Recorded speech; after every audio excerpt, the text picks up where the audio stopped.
I was born in Sanford, North Carolina, probably about 30 minutes south, about 45 minutes south of Raleigh.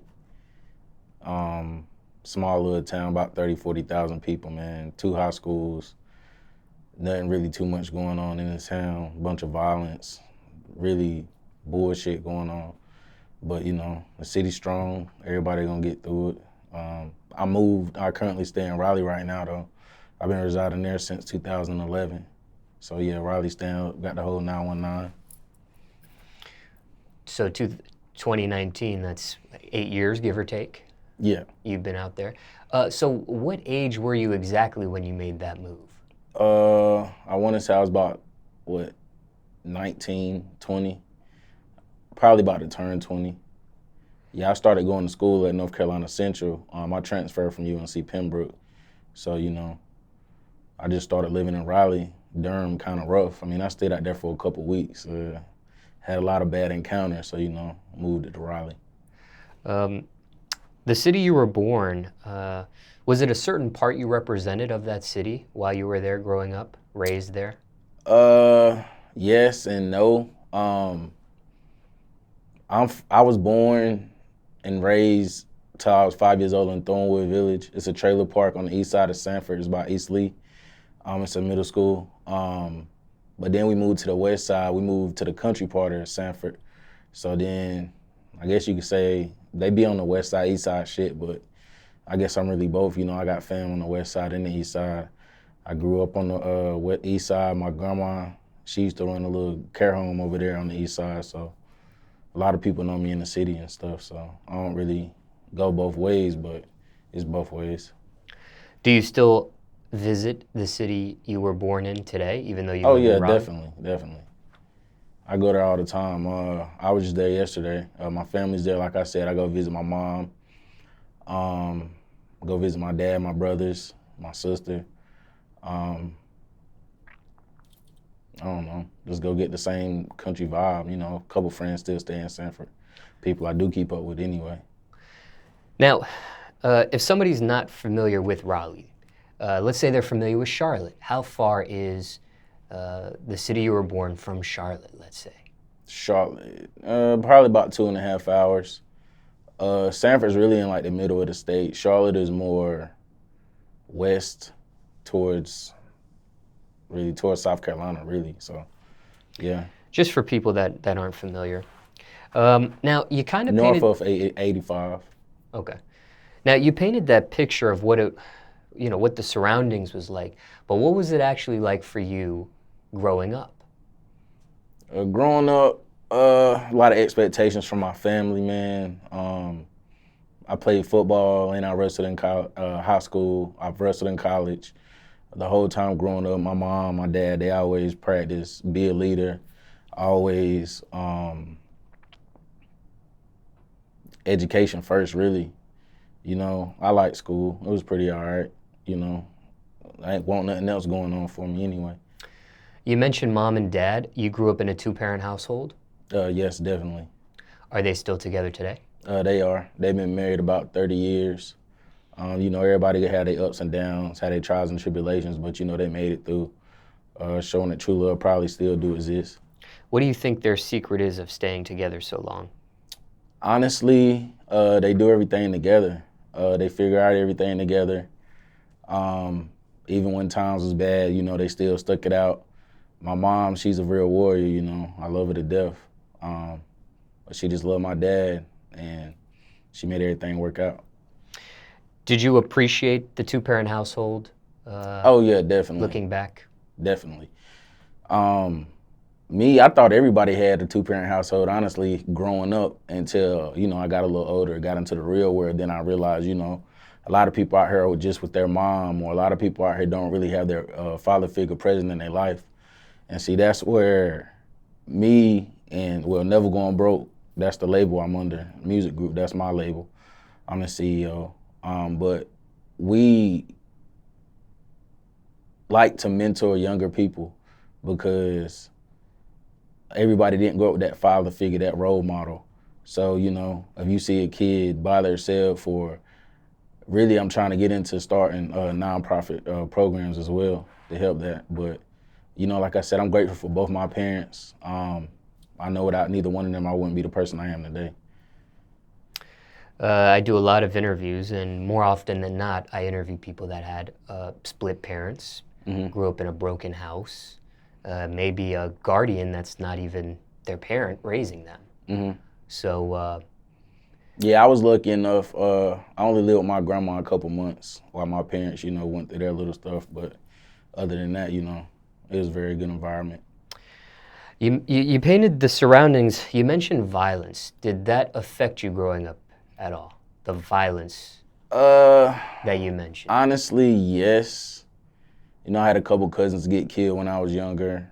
Even after I graduated, I had a couple of friends die different ways. But, I mean, they had a lot to do with gangs and stuff like that. But I ain't really with all the gang and shit. I'm with the, you know, getting the money, man. I like the money. I like the jewelry. I like the floss. You know, I like the girls. I like stuff like that. I ain't really with the trying to kill another man because of X, Y, and Z, you feel me? Do you think having a two-parent household also strayed you from that type of lifestyle there? Oh, yeah, definitely. My mama won't playing that, man. Get whooped with anything. She could grab my dad. Yeah, they won't playing that. Like they said, they always preach us to be leaders. But at the end of the day, you know, my friends is dealing with that type of stuff. So, you know, I'm in it, but I'm not in it, if that makes sense. I try to stay away from it. Now, financially, how did you grow up? Ooh, financially, you know, like I said before, as far as I can remember, I stayed in a double wide trailer, well, a single wide when I stayed in the trailer park, but when we moved to the west side to the country, we actually stayed in a double wide trailer. You know, it was me and my brother. My sister was born when I was 13, so my parents. I ain't gonna say we had a lot of room, but we had enough room. I know there's different classes financially that people are placed in American society. There's poor, there's lower middle class, there's middle class, upper middle class, rich. Would we say poor? Would we say lower middle class here for you growing up? We were probably lower middle class up until I probably got to about high school. Then my mom, she opened up a daycare. So, you know, money started coming in, so we weren't really as financially restricted as we was. And what did that teach you? What did that, because you were able to see a difference there. So what did that teach you living in lower middle class? Honestly, like I said, my parents made it happen. So I never really noticed a drop off, like I said, until I got older. Then I started seeing the resources that other kids were having. I started seeing problems that real people go through, you know, as you get older. You see your friends have kids, you see them struggling financially with diapers and milk and things of that matter. So, you know, I'm just thankful for my situation that even though it wasn't as great as another person's situation, it was still good enough for us. And we were still, you know, my parents did what they had to do to make it happen. They're very hard workers. Growing up in that environment, I know you said you didn't really notice, you know, your parents worked hard, so you didn't notice the difference there, but did you seek making money early in life? Oh yeah, definitely. Well, when I was in high school, middle school, you know, try to sell candy, do little hustles, gamble, make bets on games, stuff like that. That started at an early age. I didn't really start dealing with other stuff, and you know, until I got up in age a little bit and got really, I ain't gonna say probably freshman year of college. That's when I really started dilly-dallying and other stuff. But other than that, you know, I was pretty straightforward. Street activity stuff? Yeah.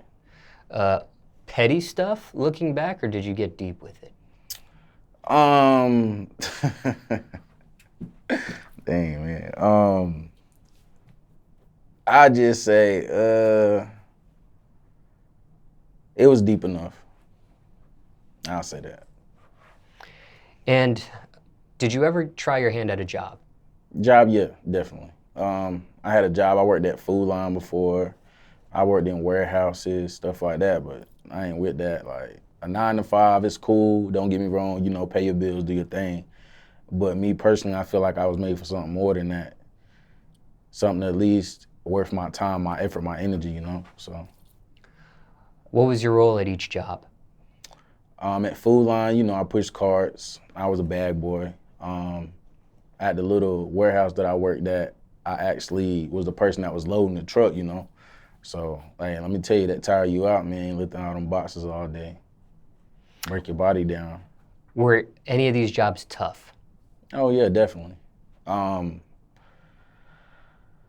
Probably the biggest problem that I had other than physical, you know, stress was, I guess, my managers. Some of them, I didn't really like them like that, or I feel like they could have managed in a better way, so, you know. Are we talking both Food Line and the warehouse job, or are we talking one or the other when you talk about the stress for the Both. managers? Somebody watching this, maybe they're a manager at a Food Line or a warehouse job. What could somebody watching this gain not to be one of those type of managers? So it's not stressful and is there anything one could do, like? Actually treat people like people, you know, treat them like you've been there before, like you've been in their shoes. Nobody's above another person, so, you know, just have the same respect for everyone. Was the warehouse job dangerous? Was that considered a dangerous job at all? Dangerous, I wouldn't say. I mean, you know, it was a lot of machines, a lot of stuff like that, but, you know, just loading trucks. We actually loaded the stuff from the pantries, like that you see, like sodas, candy, cigarettes, stuff like that. Any crazy stories dealing with any of these jobs? Anything that happened out of the norm? Yeah, my first time getting rolled up at Food Lion, my manager told me, I guess a woman in the ladies' bathroom, I don't know, like she shit on the toilet. So my manager walked in and told me to clean it up before I left. So right before I left, I didn't clean it up. I just mopped the floor. And then she said, "Did you clean it up?" I said, "Yeah, I clocked out and I left." And that was my first time getting rolled up at Food Line. That was really my most memorable time at work, period. You quit these jobs or you got fired from them? Food Lion, I quit. Like I said, I was playing sports. So trying to play sports and work, you know, it's either you got to pick one or the other. You can't. I couldn't be what I had to be on the field or on the mat, having to worry about a job or go to work at the school or at the practice. And you said warehouse job. What kind of warehouse job exactly? Like, what kind of warehouse was it? Were you able to categorize that? Honestly, I wouldn't know. It's like more like groceries, like grocery items. I see. Because you worked at a Food Line, I don't know if you even shop at a Food Line, or do you stay away from Food Line? Yeah, I don't really go to Food Lines. Because when I do go to a Food Line, they don't do nothing but bring me back to those memories. I try to go to like Harris Teeter, Target, Walmart, something like that now. Now, when it came to street activity, before even street activity started, you started by selling candy and gambling. Yeah. With selling candy, was that a gateway into street activity at all for you, or not? Hey, man, now looking back upon it, yeah, because, you know, it's kind of the same thing. You know, try to get it for the low, sell it for a good number, make you a profit. But honestly, yeah, because the same people that were selling candy, you know, they did their thing when they got in, you know, whatever. So. When it came to gambling, when it came to other street activity that you got into, was it a friend or a family member that put you onto these things? Yeah. Honestly, you know, my uncle, they own bootlegs and stuff. You know, they like gambling, like run little liquor houses and stuff like that. But, you know, my dad taught me how to play cards, I ain't gonna lie. When it came to gambling, did you ever cheat? Cheat? It depends. What's cheating? There's different ways to cheat. And I don't know exactly what games you were doing to gamble, but when you were gambling back then, would you cheat? Nah, I ain't gonna cheat. Long as they don't cheat, I ain't gonna cheat. Were you able to spot somebody cheating? Did Oh, you yeah, ever definitely. catch somebody cheating? Yeah, definitely. In what games? Say playing tunk, you know, people try to do little lame stuff or try to make up rules or something.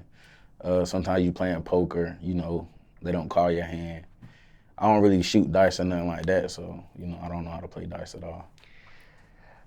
I mean, when it comes to gambling that's not in a casino or something of that nature, and it's just like street gambling, sometimes you hear these news stories of violence spawning, Oh, yeah, it's gonna people get getting crazy now. killed Yes. sometimes from these type of games. Yep. Games lead to fighting and getting physical, and things can get out of hand really quickly.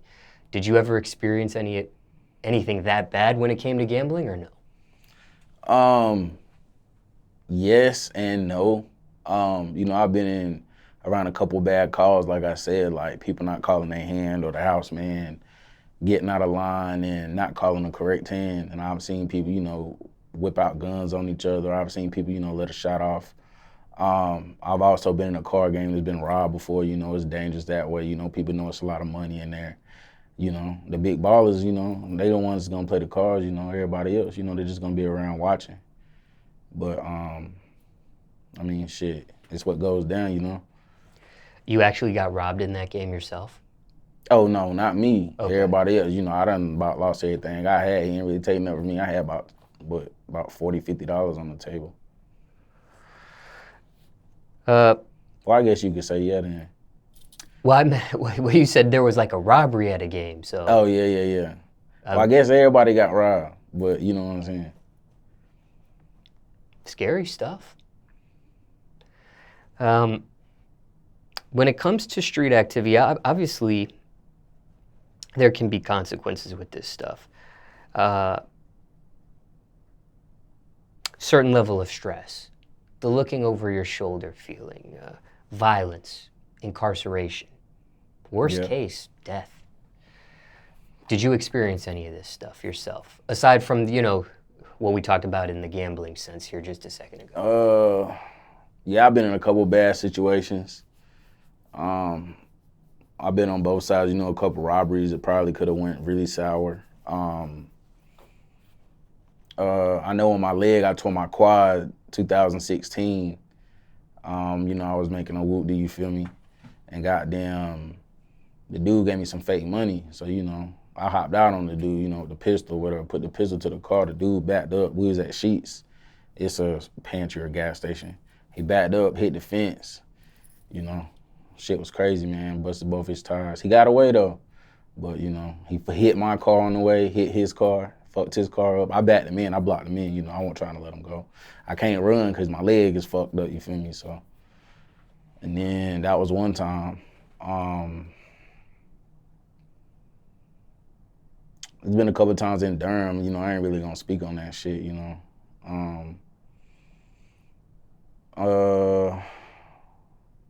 That's pretty much it, man. You know, I've been put in a couple situations by a couple other people, but that's another story, you know. You've had a near-death experience before? Oh yeah, a couple times. No incarceration though? I've never been to prison. I've been to jail about, 4 or 5 times. As a juvenile or as an adult? As an adult, went to jail when I was, I went to jail when my first time going to jail, I was probably 19. This girl called the police on us for jumping out, trying to beat up her boyfriend after he set up my cousin during a robbery. But they caught us with an ounce of weed or whatever. You know, weed's illegal, so they took everybody to jail. Bullshit. But I went to jail for a couple assault charges. Really, I can't get no more violent charges, period. So, you know, I'm trying to stay away from the violence right now, man. I ain't trying to get caught up in nothing at all. I don't care anything you got on me, let it go. Like, fuck that. If it ain't worth dying over, you feel me, it ain't even worth stressing about or even talking about.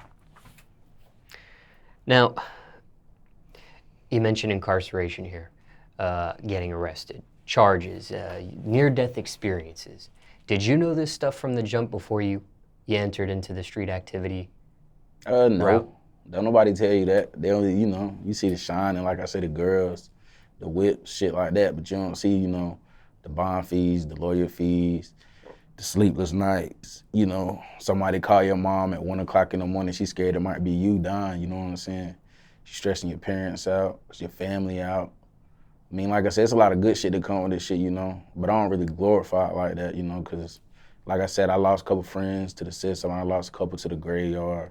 I done been in jail, I done almost been killed before, you feel me? So, I mean, it is what it is, but at the end of the day, like, that shit is just shit, like, it's better shit to do out here, you know, go places. I like touring, you feel me? I like going out here, seeing different states, seeing different vibes, getting, you know, everything that a place has to offer. I like to see that. Did the situation where you almost got killed, does that steer you away from street stuff, street activity? Oh, no, nah, I don't shy away from it at all, but, you know, I just try to put myself in a better position to avoid those situations, you feel me? But if something happen, I know how to handle myself, you feel me? But that's to the left. Did you have an exit strategy with the street stuff? Yes. Honestly, what we're doing right now, you know, we started our own label, Never Going Broke Music Group. We based out of Raleigh right now. I'm Instagram King. I got Cars Too Cold, my brother Pablo Blanco, Johnny Musain, TFG Kiss, you know, a couple other people, but we came together, you know. We out here, you know, just trying to make a way, find a better way to do stuff, because at the end of the day, like I said, it's better and safer ways to make money. But I mean, like I say, do what you gotta do too, you feel me? At the end of the day, don't let nobody stop you from getting a dollar. But if you can find a better way, a more positive way, like I know the guys around me, they very talented and they hungry, so I got faith in them. How young did music start for you? Probably elementary school, middle school. My mom used to try to make me go to piano lessons. She used to want me to play for the church and stuff. It was pretty straight. What religion of the church? She's a Christian. They're non-denominational. I don't know, it's all right.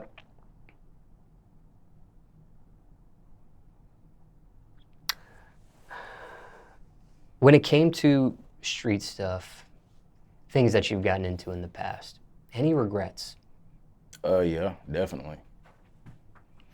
Why some regrets here? Because sometimes I do this type of interview and I ask people if they have regrets, and some people say no. So for you? It's just, when I first was in the streets, I didn't have no respect for a lot of stuff. So, you know, I was down to do anything, anytime, anywhere, anytime, whatever, you know, like, like I said, I ain't respect nothing. I got in an altercation at church one time, and I feel like I shouldn't have did that. Like, that was uncalled for. And if I could go back in time, I probably would change it. I would do it at a later time, you feel me? But I feel like that wasn't the right place or time to do something, but, you know, I still did it anyway. And, you know, like I said, like, my mom, she's in the church, you feel me? So I feel like I disrespected her and my father, you know? But I made a statement also, too, you feel me? But the statement could have been avoided. Now, these risks that you took in the past, was it worth it? Was the risk worth the reward, or what you got out of it? At the end of the day, thinking back. Yeah. I feel like it's all worth it unless, you know, you get life or something when you die. But that's the gamble you take, you know, when you in the streets, you doing, you know, whatever you doing. Some niggas gangbang, some hustle, you know, it's just whatever your niche is, you get in where you fit in.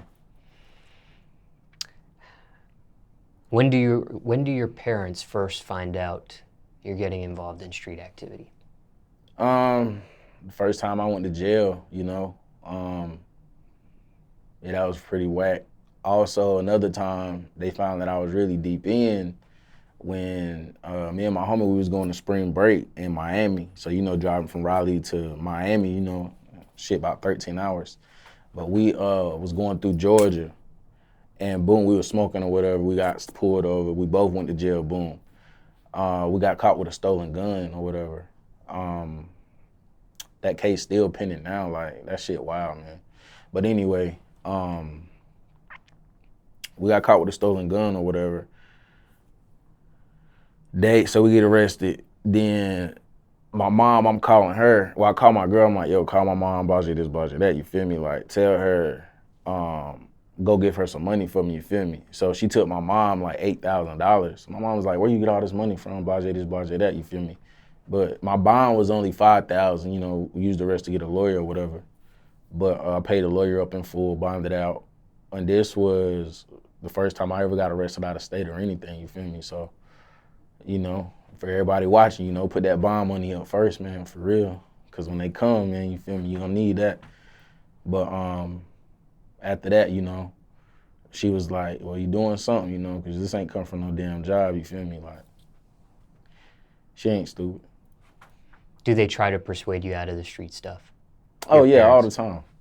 You know, they say it's safer ways to get money, you know, they know that at the end of the day, like, I'm their son, they know, they raised me, they know that I'm gonna be responsible at the end of the day.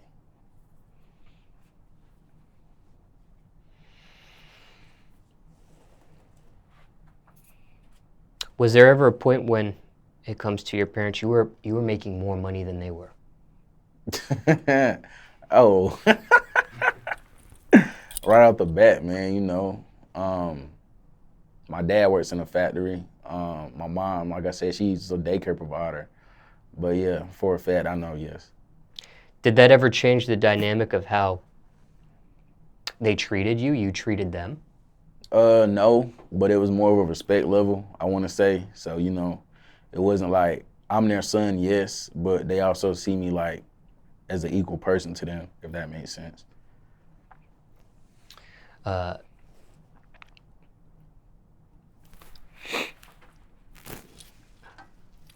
They figured out that you also were making more than them at one point?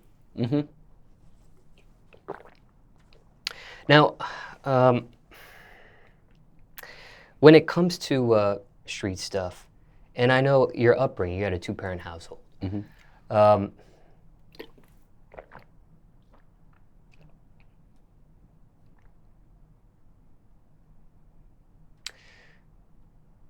Well, I was going to ask you another question going into that, but I think you probably answered it already, so I'm going to refrain from that. But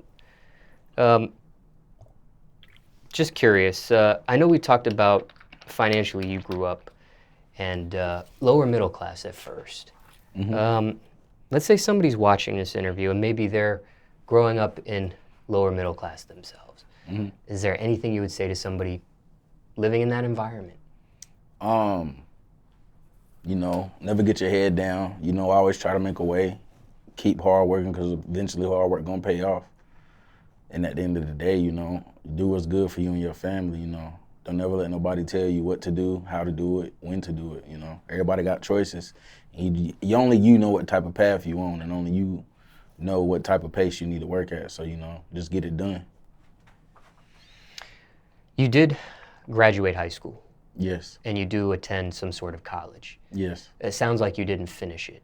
No, I did not. You drop out at some point? Yes. Like I said, it was just that fast money, man. You know, it got a hold on me. I ain't gonna lie to you. You drop out freshman year, sophomore year, junior year? Sophomore year. And sophomore, you're almost, I don't know if this was first semester, second semester, but when people finish their sophomore year, they at least obtain an associate's degree. Oh yeah, I wasn't close. I was wrestling, like I said, at one university, but they had different freshman credits at the other university, so it took some of my credits away when I transferred. So it was really like I was a new student. So you had received an athletic scholarship to go to college? Yes. When you make the decision to drop out, you obviously lose the scholarship by making that decision. Yes. What was your parents' thoughts? Oh, they was hot. Man, my mom, man, she still talks to me to this day about going back to school, getting my degree. It's not about, you know, school is school. I mean, I can get the work done, but I don't really like doing the work. But I honestly feel like you don't need school to actually be somebody out here, you know, so it is what it is. When I feel like I need school, that's when, you know, I may go back. Hindsight 2020, looking at the way your life panned out at this point, do you regret that decision of dropping out? I ain't gonna lie, yeah. I felt like I could have just did both and just held it down, but you know, like I said, I just put one thing before another, so it is what it is.